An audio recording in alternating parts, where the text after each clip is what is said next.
It's me, Taylor. This is a conversational spoken word nature podcast and an experiment in sharing my adventures in an audio format. Thanks for listening, and I hope you enjoy.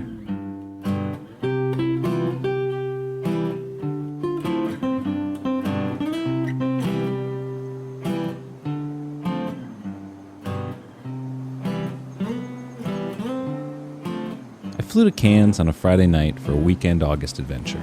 What's the point of living in another country if you don't explore it a bit? Or any country. What's the point of living if you don't explore in general?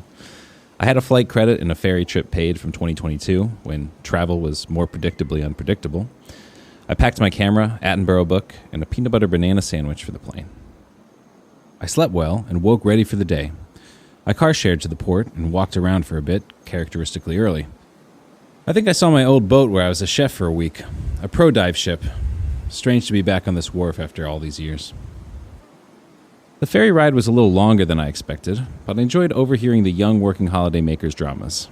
A gaggle of Europeans hashed out Christmas plans while bemoaning a peer's lack of commitment. They gossiped over an absent character. Trying to understand her behavior, they posited that she was disappointed she'd only worked in a Lululemon for her entire visa. Staying in Melbourne, she lacked the fiscal risk-taking necessary to travel and work. There are jobs here, but you have to be here to get the jobs, a small Spanish girl chirped. Yes, but you never know what's going on in someone's head, proclaimed the blonde Dutch girl. Once the ferry landed, I had a strong feeling of needing to get away from everyone. So I rushed off the dock and towards the lighthouse track. I separated myself far enough away and began photographizing some skinks and butterflies. The newness of everything was exciting, but my mind was still adrift. The trail rounded the north side of the island, exposed to the open ocean, and the jungle fell away to drier scrub. I found my first flowers, a pink beach myrtle and a wattle, on the crushed coral path up to the lighthouse. The building and surrounding estate were closed due to asbestos. I ate an apple in the windy shade of the beacon. I returned back towards the path to the summit. On the ascent, I saw a brilliant, shiny orange and green beetle buzzing around my head. I missed him a couple times, but then he crashed into a bush and tumbled to the ground into a pile of ants. I got some photos of him, now spotted with his elytra closed, no sign of the iridescent green that caught my eye initially. He recovered and launched off in a hum, escaping the miniature murderous residents of the anthill. I continued up the slope, now fully soaked in sweat, despite the hot, dry wind. The summit was swarming with French youths, vying for the perfect photo op. I used to think I was French. Then one day my dad took a DNA test and I found out I wasn't. It's always a tangle getting a group photo, but boulder climbing, like some miniature Pyrenees, added additional tedium. I rested in the shade while they finished their photo shoot. The view up there was not the best anyway. Descending back down to complete the circuit, I got some better landscape views. SES personnel were hiking up the mountain. I hope it was only a training exercise. They were fully kitted out with long sleeves, pants, and an orange sled, moving understandably slow. Eventually, I returned to the jungle. I was a bit bummed I hadn't photographed anything I was super stoked about yet, but the rainforest provides as it always does. I finally got a decent shot of a varied egg fly, a big butterfly with purple spots highlighted in white. I'd actually seen my first one last year in Hong Kong, and they can be found all the way to Madagascar. The big bug flitted through the foliage, alternating between shining in the sun and subtly sailing in the shade. The rainforest closed in on a tumbling tin construction with a little suspension bridge. I started to notice tiny spiderwebs connecting the carpentry to living wood. A passerby thought I was photographing the collapsed tin roof and commented, "Interesting structure." I didn't realize he was there or what he was talking about, so I just said yeah, and I snapped my first northern jeweled spider. The path emptied back out to the beachfront I'd rushed past when I got off the ferry. A certified dude saw my camera and exclaimed, "Hey, there's a big one over there." I am familiar with the vagaries of dude culture and just hoped the big one wasn't a bird. In the bushes, by another tourist, something was shuffling. I asked the girl what it was we were looking for, and she didn't know either. A yellow dinosaur head popped out from behind a bromeliad, a monitor lizard. I wouldn't have been able to tell this yellow-spotted monitor from my local lace monitors, but I think they're both great. Feeling like I needed a bit of a refresh, I wandered onto the beach, trying to find a bit of shade in the trees. The sand was mostly crushed coral and not the most comfortable to sit on. I munched some snacks and drank some water before deciding I should go for a swim, as the tide would only be getting lower. This was a brave choice, though. the ferry guide had warned us that the low tide would make it difficult to swim over the coral. And you don't want to stand on the coral, as it's thousands of years old and it would slice you like a salami. Plus, there's stonefish, so walking on the coral could result in envenomation by a fish that really messed up the wild thornberry's dad in that one especially morbid episode. Also, there's stinger signs everywhere, and while it's not stinger season, you never know. You could just throw your arm into a translucent tentacle, experience the most painful 5 minutes of your life, and then die. Families splashed in the Sapphire Sea. I slapped on my goggles and grabbed my tiny waterproof camera. The tide was already pretty low and visibility very sandy. I skimmed over some bleached coral and tried to swim deeper. Some fish darted out of the way, but the most impressive thing was the structure of the acropora, hard coral, expanding in a three-dimensional fractal over the decades. With the limited findings and increasingly thin layer of water to swim in, I doggy-paddled back to shore. On my way back to my things, I noticed a bush-stone curlew sleepily side-eyeing me from under the brush. It was probably there when I set my things down, a couple meters from its sandy bed. The backward-kneed bird nodded off again as I took some photos. These feathered freaks are known for being nocturnal annoyances, screaming in the street at night. Funny now to see one sleeping in the day, but because I'm better than a bird, I made sure to keep quiet and not disturb. I dried off and packed up my things to start the next leg of the adventure.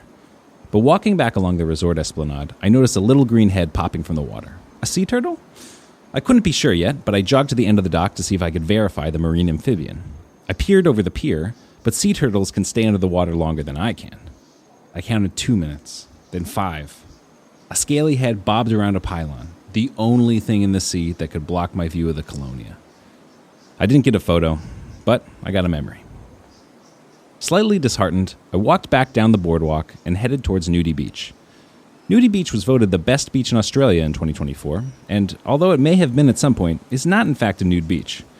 My brief research for this trip said to look out for golden orchids growing near the lookout where everyone stops. I found plenty of fallen flowers, but not their headless hosts. Instead, I found many chunky major skinks. These large forearm-sized lizards would scramble out of the way, but were clearly so used to people that they would reappear among the rocks shortly. I believe they were demoted to major after the lighthouse closed. The fern-laden path opened up to Nudie Beach, and I could see how this could be the best beach in Australia. Unfortunately, so could everyone else, so it was a bit busy for my taste. I followed the beach around some boulders to a part of the shore that would have been inaccessible without the low tide. I gawked at a simple sea heron and continued around the Horn until it was just me and a red-shorted dude on the rocky cape. The little red man was clumsily trying to enter the water without slicing himself in the coral, and it wasn't going very well. It was a moment where I could see myself doing the same thing, and being very self-conscious. Maybe that's why he was so far away from everyone else. I was a bit worried he'd get hurt on the rocks, coral, stonefish, jellies, anything, out here on his own. As I stared at my mirror self, a huge whale burst from the water. It hung in the air for an impossible amount of time. I've never seen anything so massive and organic move so fast. It crashed back down into the water with a thunderous splash, and I reflexively blurted out a, "Whoa!" I was not ready with my camera, but I couldn't have been. The red guy was negotiating the staghorns surrounding him and didn't see the whale. He turned back at my exclamation, and I pointed and yelled, "Whale!" just as the Titan crashed back into the sea. I hope he saw it. We both sat for 20 minutes, him in a salty puddle and me on a baked boulder, waiting for another eruption. But it never came. Just the eponymous humps of the humpbacks breaking the waves. Eventually I turned back as he also exited the water, giving up on his precarious port of departure. Exhilarated from a moment with the gods, I walked back to Nudie Track. A Japanese man stopped me with a, "Wow, nice camera," and we chatted for a bit. He's from somewhere near Kyoto, but not Kyoto, and has a son studying in Ohio. I kind of wanted to talk to him more, but we were clearly at our bilingual limits, mine being 0 and his being thoughtfully placed syllables about cameras and geography. We separated, going the same direction. Nearly back at the resort, a small stick jumped, and I jumped too, realizing it wasn't a stick. A thin little snake was taking the same path, and I'd inadvertently gotten too close to it. This green friend was a common tree snake, my first, despite being common, as the name implies, and on the ground, as the name doesn't. I followed the impish fellow through the brush, hoping to capture the emerald scales glistening in the sunlight. A Chinese couple passed by, and I pointed out the snake. The woman exclaimed, "How exciting!" I'm glad we're both fans. I stopped by the crossroads and figured I had time and energy for just one more trail. The Secret Garden Trail is a short in-and-out track. I followed it up past the towering figs and rainbows of fluttering butterflies. The end is punctuated with a wooden boardwalk. I laid my field recorder down and rested, staring up at the canopy of trees. The secret of the secret garden is that the secret garden is all around you all the time. But they just tell you that on the sign, so it's not really a secret anyway. I returned back to have just enough time to splash around and rinse off the sweat before the ferry came to take us. At the end of the trail were 2 giant golden orb weavers. We have golden orb weavers and tiger spiders in Sydney, which resemble these arachnids, but the tropics support a more gigantic cousin. Really, there were more than 2, as I could just barely spot the males hanging out on the edge of the web. The females are more than 10 times the size of the males, in a classic display of sexual dimorphism. Why does this occur? Theories about egg production, web building, and longer longevity leading to more chances to reproduce in females, and just not having to do that in males. But more practically, I'm writing a song called Arachnomancy, which will need a spider on the album cover, so I'm quite happy with this find. I had about a half hour before the ferry came to pick us up and deliver us to the mainland. I parked myself in the shade of a palm tree and drew up the courage to brave the tropical waters once again. Not too many people were out this time, and again my discoveries were slim. But I did manage to see a few more aquatic denizens, including a lagoon triggerfish. I spritzed myself with the fresh water of a resort shower and changed into fresh undies. A seasoned adventurer always brings fresh socks, shirt, and undies. The school bus came and picked us up. Sun-kissed and weary, I snuck down to the lower deck and laid on a bed of vinyl and polyurethane foam. The motors were loud down here, but the price was right to extend my limbs and drop my bag. Eventually I got up and drank an ultralight beer, cheersing an older stranger who got the same. We docked back on the mainland, and I impatiently cut around the prams and strollers. The Cairns Indian Festival was taking place in Fogarty Park. I walked around the perimeter of the fence, trying to find a way to get in to get some food, before finding the entrance and overhearing that the festival cost $20 just to get in. That was almost as disappointing as finding out the park was named after a beer magnate and not John Fogarty of CCR. I gave up and walked home, stopping at a Caribbean roadie shop. I didn't know the Caribbean had an association with roadie, but now I know, and I'm glad I do. The next day I didn't really have a plan. I was supposed to relax, but that seems like a waste of being in a new place. I started easy though, having a coffee and chatting with my parents, before impromptu renting a car and driving off to Fairy Falls and the Crystal Cascades. I listened to Leve's new album as the engine lights shined through the dashboard. Fairy Falls lies just beside the Crystal Cascades, and I decided to tackle Fairy Falls first. There was a sign at the start of the track that warned of stinger trees. Back in my day, they were called suicide trees, because those stung would be in so much pain that they wanted to die, and also were experiencing a sense of impending doom. I suppose the rebrand is good for tourism, but the effects are so Cthulhian that I'm actually interested in finding the tree myself. I trotted by a family, and a 10-year-old boy warned, "Hey, there's stinger trees up ahead," in a mild Queensland accent. I never found one, and I don't think he did either. I did see heaps of dragonflies and butterflies, though. The drake and margarine substitute fly variations kept an active hum in the air as leaves drifted down from the heavens. I started to worry that a passing leaf might be the dreaded Gimpy Gimpy and inflict decade-long pain. Fearfully, I clung to the shade of the trees. On the trunk of one of these saplings was a huge white-lipped tree frog. Like a gooey, misshapen, unripe fruit, this arboreal amphibian clung to the stalk, all made up with nowhere to go. Eyes half closed, he watched me sleepily as I contorted around the vegetation to get a decent angle. I continued up the short path to reach Fairy Falls and slowly peeled off my gear to reach the pool at the top. A dream catcher swung in the breeze, hanging precarious and high enough that I'm not sure how it got there. As I snapped some photos of the Cascades, a train of Melbourneian girls came marching up the way.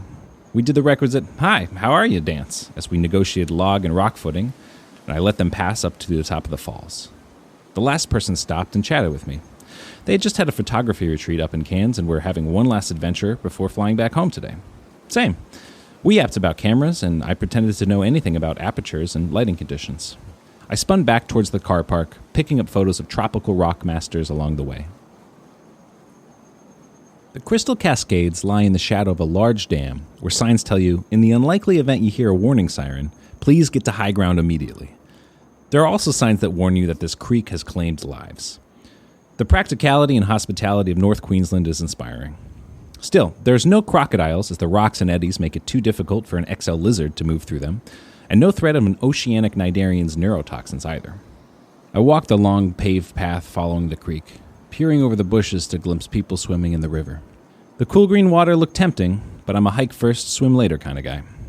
Kids whizzed past on electric scooters, and families lumbered by. I stopped for the occasional sound in the brush, but what really caught my attention were the huge Ulysses butterflies swinging through the air. These cobalt creatures were plentiful, and each so massive that it seemed impossible to float with such delicate wings. My hike up the hill was slow and staggered. I stopped to follow one with my lens, but it would never land, as is often the case when you want something and patiently wait for it. Then I stopped trying, and just continued onward, scouring the trees and sky for the legendary Lepidoptera. Finally, I saw one feeding on the nectar of a flower, directly above me. I pivoted and pointed my camera up, and just as I got one shot of the butterfly, a scooter kid zipped by me, clipping me and spooking the azure treasure. You could see it as some giant goofball standing in the middle of the pathway, ogling some obvious normality, but my sympathy significantly drained for the electric twerp. I reached the end of the road, gated before the steep incline to the dam. I clambered down past the "Please do not swim here" signs where people were swimming. It was an eastern rainbow fish, a trapezoidal swimmer I'd known in my fish-keeping days in middle school. These were a rare find in Pennsylvania fish stores, an exotic Australian on the other side of the world. It struggled and the current swept it downstream. The creek has claimed lives indeed. I turned my back to the water, and in a pile of muck, a blue triangle landed, stilting around the perimeter of moisture that remained in the sun-baked boulder. The blue triangle is a rarity in Sydney, only seen in the summer. But here in Cairns, the climate is butterfly benevolent for longer, and as a result, there's more opportunities to witness these two-winged angels. The gentle flyer snorkeled up a drink through its proboscis while I snapped some photos. In the brown and wet leaves, a stranger insect scurried in the debris. A dragonfly larva, I think, but so small I couldn't really identify it through my lens and the brown-on-brown background. I turned back and made my way to the paved path. I returned to the bend in the creek, where the brush had been cut down and the trail descended into the water. A group of friends had just arrived too. They were in their 20s, and I felt self-conscious, a 220-pound gorilla barreling down the tree roots behind them. I did the requisite, "Hello, beautiful, right?" before we trended in separate directions. I stripped to my skivvies and waded through the river, searching for whatever. I found nothing, which is how it usually goes. I trudged back to my things, hung up against a log, and exchanged my camera for the tiny video one. There were some fish schooling in the pools, and I wanted to see if I could get a good shot. I couldn't, but it was nice to submerge myself in the river. The jungle perch swam around me, curious, shimmering spotted, brown, and green in the hazy liquid. With that post-baptism glow, I climbed back to the road. I got in the car, drove to the car hire, dropped the keys in a PVC pipe that funneled them to the rental. I walked back to the hostel, packed my things, and laid in a hammock. A French dentist asked me if I wanted to share a car back to the airport. We talked about politics, teeth, and travel. The Congolese man that picked us up expressed that capitalism was ruining the United States. We all agreed that Australia is very nice. I briefly considered proposing to her, but then I remembered I didn't want to be European. And then I got on a plane, flew home, and went to work on Monday. Hey, it's me again, Taylor. Thanks for listening. If you'd like to hear more of this, you can subscribe on your favorite podcatching app. You can also follow me on Substack at Tailored to Taylor and Instagram at Tailored to Taylor, where I post my photos and share my writing. That's Tailored to Taylor, TAYLOREDTOTAYLOR. And I also post the field recording, which is in the background of this whole podcast, at Bandcamp at Tay Hikes. So if you liked this but not any of the talking, you might be into that. Thank you. See you next time.